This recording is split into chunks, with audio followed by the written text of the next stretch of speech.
नमस्कार मित्रांनो, सर्वांना श्री स्वामी समर्थ. आजच्या या व्हिडिओमध्ये तुमचं खूप खूप स्वागत आहे. उद्या आहे पहिला श्रावणी शनिवार, अश्वथ मारुतीची व्रताचरण.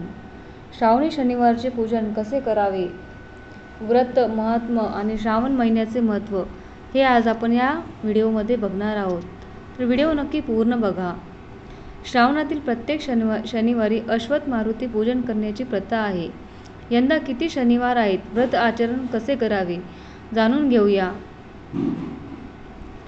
25 जुलैपासून 2025 पासून चातुर्मासातील अनन्यसाधारण महत्त्व आहे.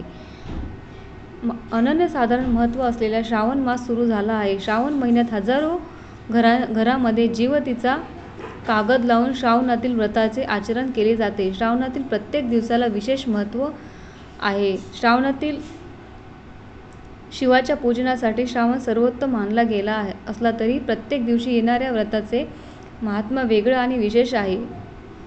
यंदा 2025 मधील श्रावणात 5 शनिवार असून पहिला श्रावण शनिवार 26 जुलै 2025 रोजी आहे. या दिवशी अश्वथ मारुती पूजन केले जाते. हे व्रत कसे करावे, व्रतकथा, व्रताचे महत्त्व आणि व्रताच्या काही मान्यता हे आज आपण जाणून घेऊया.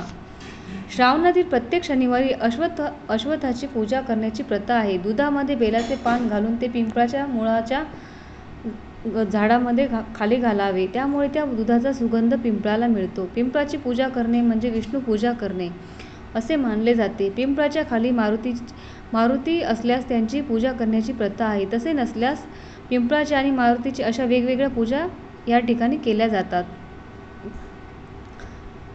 अश्वथ मारुती व्रत आचरण कसे करावे. शनिवार हा मारुतीचा वार असल्यामुळे श्रावणामध्ये मारुती रायाला तेल, शेंदूर, रुईच्या पानाची माळ अर्पण केली जाते. षोडशोपचार पूजन करावे. हनुमंताला आवडणारा नैवेद्य दाखवावा. धूप दीप अर्पण करून आरती करावी. प्रसाद ग्रहण करावा. पिंपळाच्या ठिकाणी जाऊन पूजा करणे शक्य नसल्यास हनुमंताच्या घरच्या घरी पूजन नामस्मरण करावे असे म्हटले जाते. पिंपळाच्या पूजेने सर्व तऱ्हेच्या पीडांचा परिहार होतो असा समज आहे. वेदकाळापूर्वीच्या सिंध संस्कृत अश्वत्थ वृक्षाला निर्मितीचे प्रतीक मानले गेले होते. तेव्हापासून हा वृक्ष खूप पूजनीय ठरला गेला. पुढे ऋग्वेद काळात यज्ञकर्मामध्ये अग्निमंथनासाठी लागणारी उत्तरराणी अश्वत्थापासून बनवली जाई. उपनिषद काळात अश्वत्थ हे देवस्थान मानले गेले. आज या व्हिडिओमध्ये आपण श्रावण शनिवारची मारुतीची कहाणी खूप महत्त्वाची आहे, तर ही कहाणी आपण नक्की ऐकूया. या पूजनाची एक कथा पद्मपुराणामध्ये आढळते. एकदा भगवान विष्णूने धनंजय नामक विष्णुभक्त ब्राह्मणाची सत्व परीक्षा घेण्याचे ठरवले. त्यासाठी त्याने धनंजयाला दरिद्री केले. परिणामी त्यांच्या साऱ्या नातलगांनी त्याला एकाकी पाडले. ते थंडीचे दिवस होते. थंडीपासून स्वतःचे रक्षण व्हावे यासाठी या हेतूने धनंजय चुकीने लाकडे गोळा करून शेकोटी पेटवीत असे. एकदाच अशीच लाकडे तोडत असताना त्याने पिंपळाची एक फांदी तोडली. तत्क्षणी तिथे विष्णू प्रकट झाले.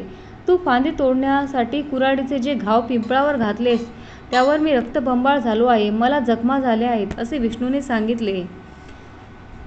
तर आपण म्हणतो की अश्वत्थ वृक्षाला प्रथम दोरा का गुंडाळतात. विष्णूचे कथन ऐकून धनंजय अतिशय दुःखी झाला. तर त्याच क्षणी त्याचे कुऱ्हाडीने स्वतःची मान मोडून प्रायश्चित्त घेतले.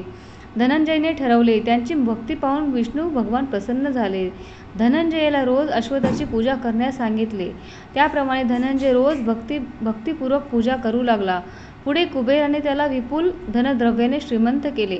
प्रत्यक्ष भगवंताने गीतेमध्ये वृक्षामध्ये जो अश्वत्थ तो मी होय असे म्हटले आहे. काही ठिकाणी पूजा करण्यापूर्वी महिला वटवृक्षाप्रमाणेच अश्वत्थ वृक्षालाही प्रथम दोरा गुंडाळतात. दुष्ट शक्तींना बांधून ठेवण्याचे एक प्रतीक म्हणून हा दोरा गुंडाळला जातो असे सांगितले जाते. यंदा आपण 2025 मध्ये श्रावण शनिवार किती आहेत हे पाहूया. पहिला श्रावण शनिवार 26 जुलै 2025, दुसरा श्रावण शनिवार 2 ऑगस्ट 2025, तिसरा श्रावणी शनिवार 9 ऑगस्ट श्रावण पौर्णिमा रक्षाबंधन आणि चौथा श्रावण शनिवार 16 ऑगस्ट गोपाळकाला आणि पाचवा श्रावण शनिवार 23 ऑगस्ट 2025 रोजी आहे.